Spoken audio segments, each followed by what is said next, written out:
10월 19일 KMA 뉴스 브리핑 시작하겠습니다. 코로나19 사태 이후 의사를 비롯한 의료기관 종사자 3명 중 1명은 사회적인 낙인 등 부정적인 경험을 한 것으로 나타났습니다. 불안과 우울 등 정서적인 스트레스를 호소하는 비율도 높았습니다. 영남대병원 연구진이 대구 지역 대학병원에 근무하는 의사, 간호사 등 1,003명을 대상으로 조사한 결과 38%인 381명은 직업 때문에 사회적인 거부감 등을 경험했다고 답했습니다. 우울감과 불안감을 호소하는 비율은 간호사에서 높게 나타났고, 근무지별로는 코로나19 확진자가 입원해 있는 병동 근무자들에게서 우울과 불안을 호소하는 비율이 높았습니다.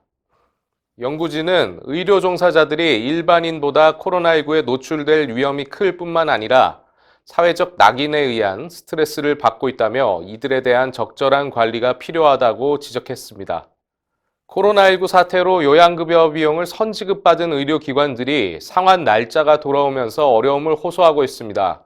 많게는 수십억 원을 지급받았지만 코로나19 상황이 나아지지 않아 여전히 경영이 어렵기 때문입니다. 수도권의 한 병원의 경우 95억 원 정도를 받았는데 10월부터 상환이 시작되면서 1차로 3분의 1을 돌려줘야만 했습니다. 경영이 언제 나아질지 모르는 상황에서 전액을 반환하는 건 부담스러운 형편입니다. 정부는 현행법상 반드시 올해 안에 상환해야 한다는 입장입니다. 그러나 의료계는 일단 올해 상환하더라도 내년 초에 다시 선지급을 해줘야 부담을 덜 수 있다며 정부의 대책 마련을 요구하고 있습니다. 전공의들이 내년도 수련 환경의 악화를 우려하며 의사 국시 사태 해결을 정부에 촉구했습니다. 대한전공의협의회는 성명을 통해 의대생 단체 행동의 원인은 정부에 있는데도 여당과 정부가 계속해서 의료계를 자극하는 언사와 보복성 입법을 추진하고 있다며 비판했습니다.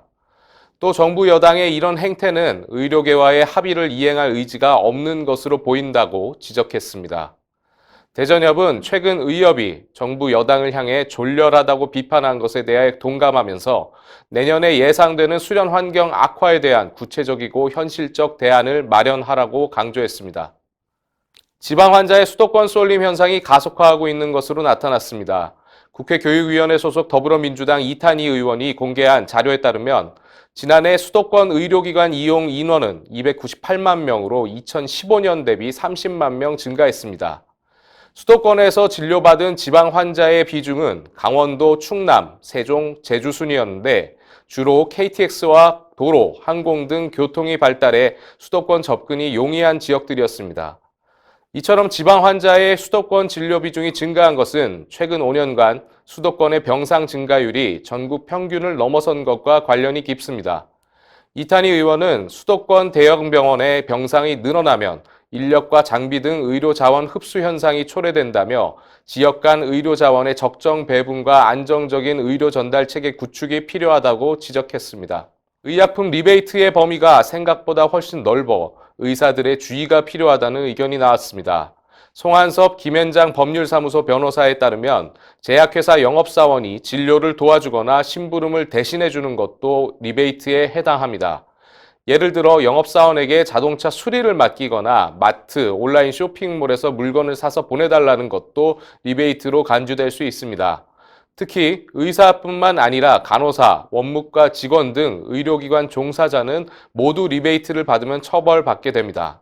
송 변호사는 돈은 물론이고 어떠한 편의 제공도 영업사원으로부터 받지 않는 것이 가장 현명하다고 조언했습니다. 이상으로 뉴스 브리핑을 마칩니다. 자세한 사항은 의협신문을 참고해 주시기 바랍니다.